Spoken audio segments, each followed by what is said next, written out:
I've been investigating and exposing the global ring of what you might call, not really, but it's what it's called, the elite of the world. And it is a global paedophile ring, not rings, in the end. The big one I'm talking about, the elite one. There are obviously aspects of it in different parts of the world, but in the end, it is part of one global ring. And there's reasons for this. There's reasons for the obsession with pedophilia and child abuse, which I go into in the books. The reason, let me say first of all, that this abuse ring, which is also connected into the satanic child sacrifice rings, indeed at the top, or at the inner core, whichever analogy you want, the satanic sacrifice rings and the pedophile elite ring globally are actually aspects of the same thing. And the reason it's not come out is because both victims of it who've survived, many don't, and those who are seeking to expose it have been subjected to ridicule, abuse, dismissal, and all that goes with it. I mean, I'm a personification of that very response because of what abuse I've had over the years, putting this information out. Now, if we are going to bring to the surface what is really happening to children worldwide on a staggering scale, then what we need first of all, and primarily, bottom line, is the free flow of information, the free flow of opinion, and the free flow of information. Now,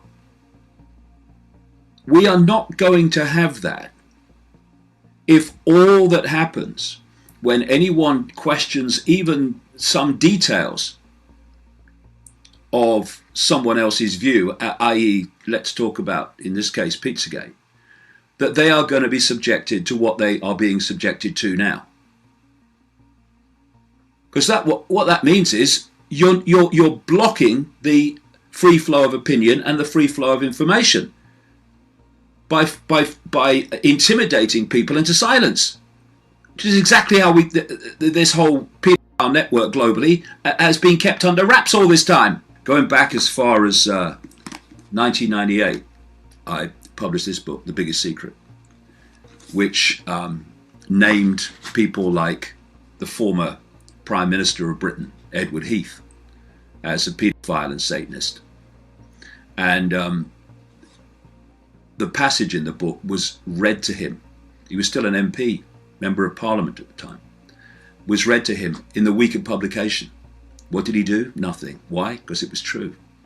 And it took nearly 20 years for a police investigation triggered by other sources, not mine, to start into the child abuse allegations against Edward Heath.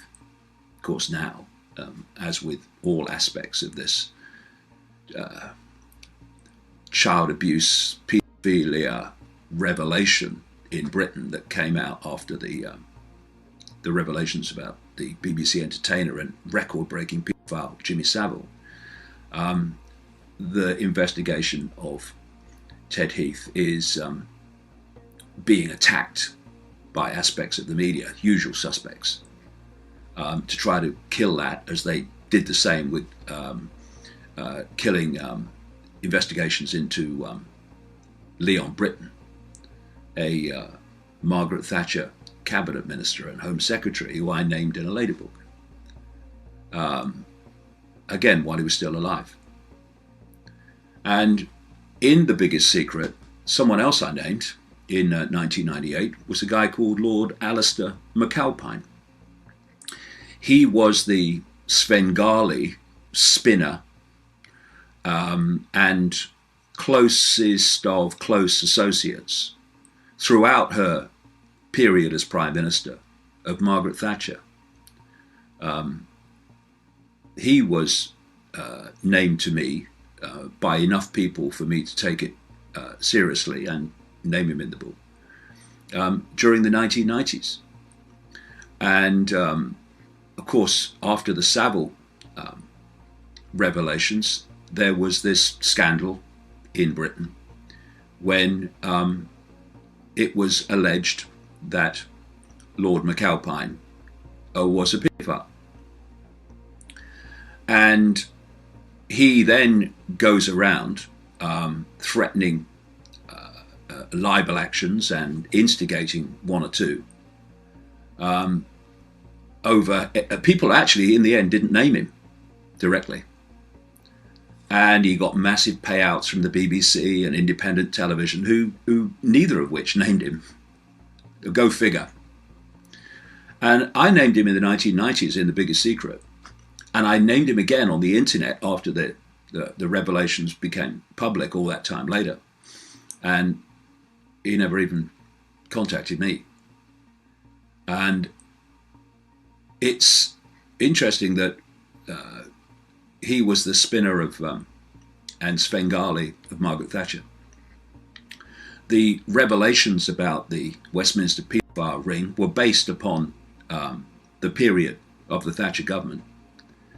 Margaret Thatcher was a very close friend of Jimmy Savile, and Jimmy Savile was an inner circle bosom buddy of the British royal family, brought into that circle in the 1960s by Lord Mountbatten, member of the royal family, who was a known paedophile.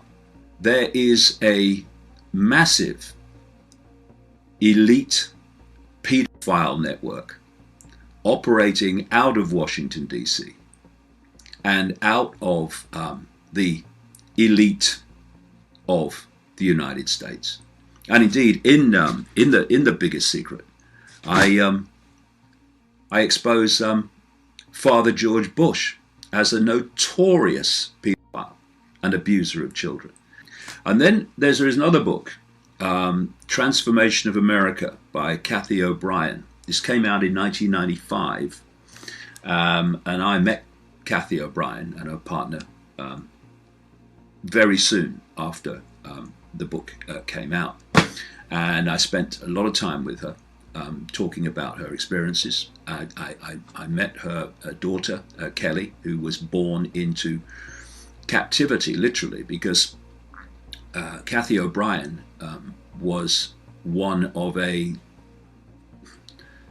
extraordinary number of young people who are taking into mind control projects which connect into the paedophile rings, connect into the satanic rings, and are turned literally into sex slaves who are used and abused by the elite, and then can't remember what happened until they're deprogrammed, like Cathy's been. What happened, thus keeping the elite people safe from exposure. It's called trauma-based mind control, creating multiple personality disorder, known now as dissociative identity disorder. I've talked about this and written about this at great length. And Kelly, Cathy's daughter, was born while Cathy was still in a government mind control project, a project known as Project Monarch, an elite part of a mind control operation in America that actually became public, called MK Ultra. And what Cathy describes in the book from her period in captivity, from a small child through into her 30s, was the unspeakable behavior of the Clinton family, Bill Clinton and Hillary Clinton, and the Bush family in the form of Father George Bush, and people like Dick Cheney, and a stream of other people in that same period of the Reagan, Bush and Bush administrations. Unspeakable is a word that doesn't even begin to cut it. Not just child abuse sexually, but torture. The sexual and abuse and torture of young women and others. And these, by the way, are the people that gave the order to invade countries and bomb countries. Anyone think that they will have any empathy with the people on the other end of the bombs? Whether it's in Syria or Libya or Iraq? When you have such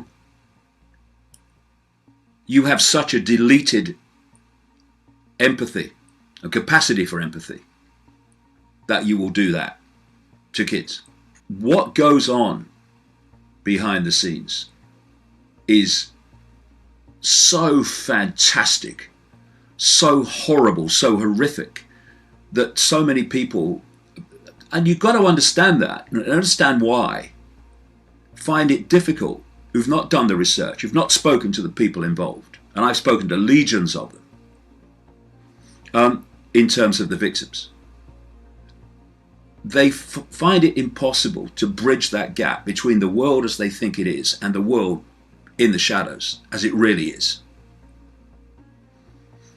And there was, of course, more confirmation of this in America with the revelations of a Nebraska state senator called John W. DeCamp, who wrote a book called The Franklin Cover-Up, which didn't set out to expose or uncover an elite paedophile ring connected to the Republican Party.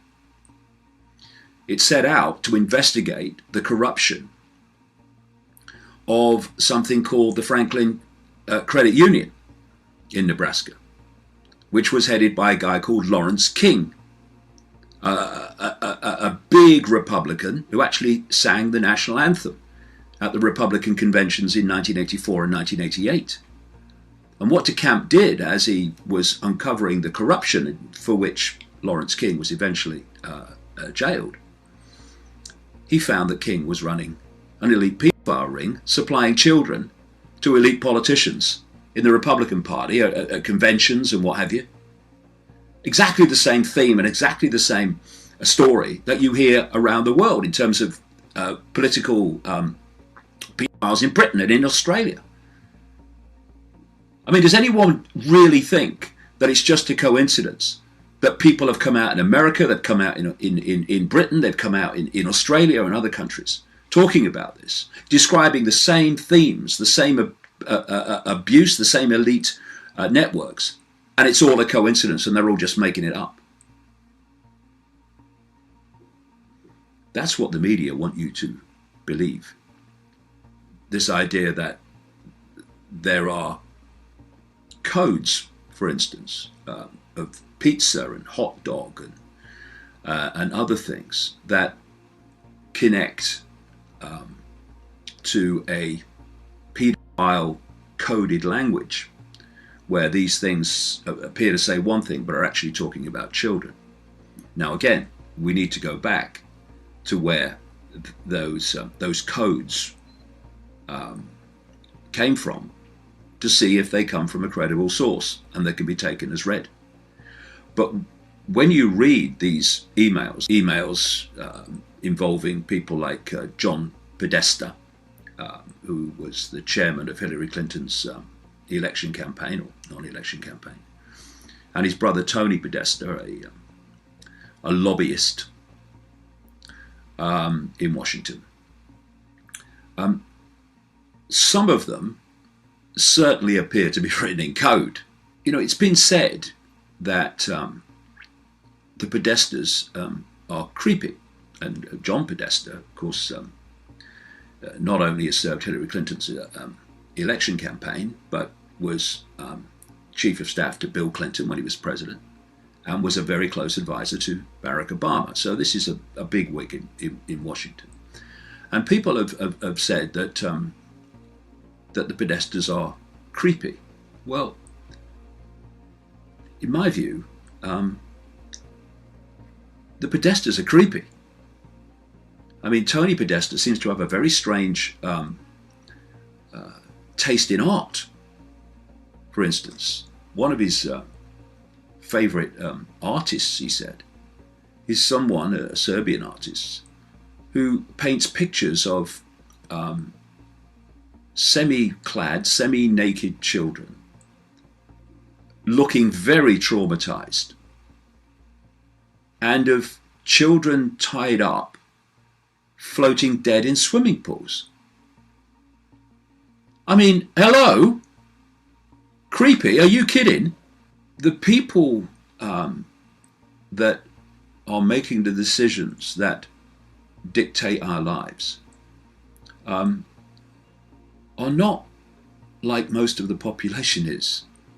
And we need to kind of understand that. There is the world that the population lives in, and then there's the world that they live in, which is very different, to say the least.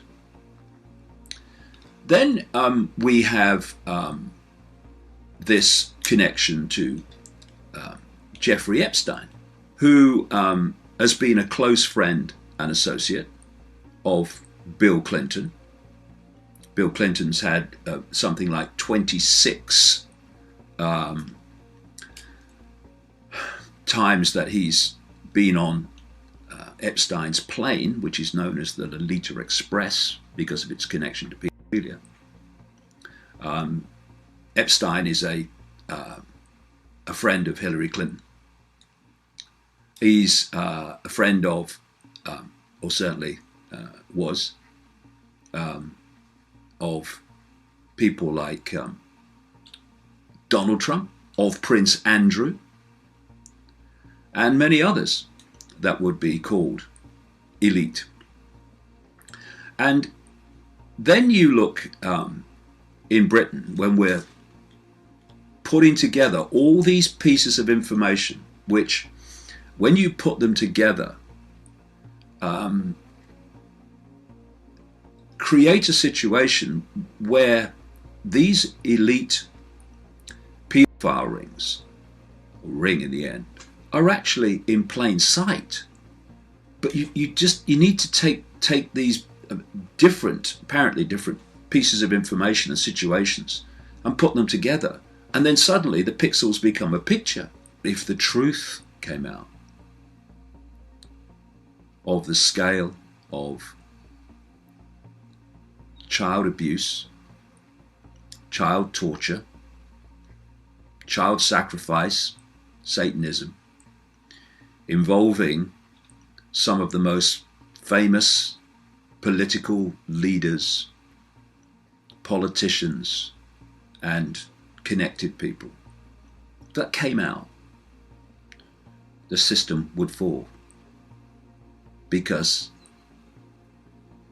people en masse would see the force that's really controlling their lives, and how it has an obsession with children, for reasons I explained in the books. There's a lot more background needed before that can be adequately explained.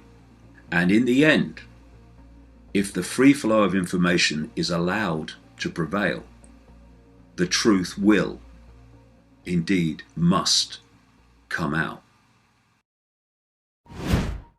If you enjoyed today's video,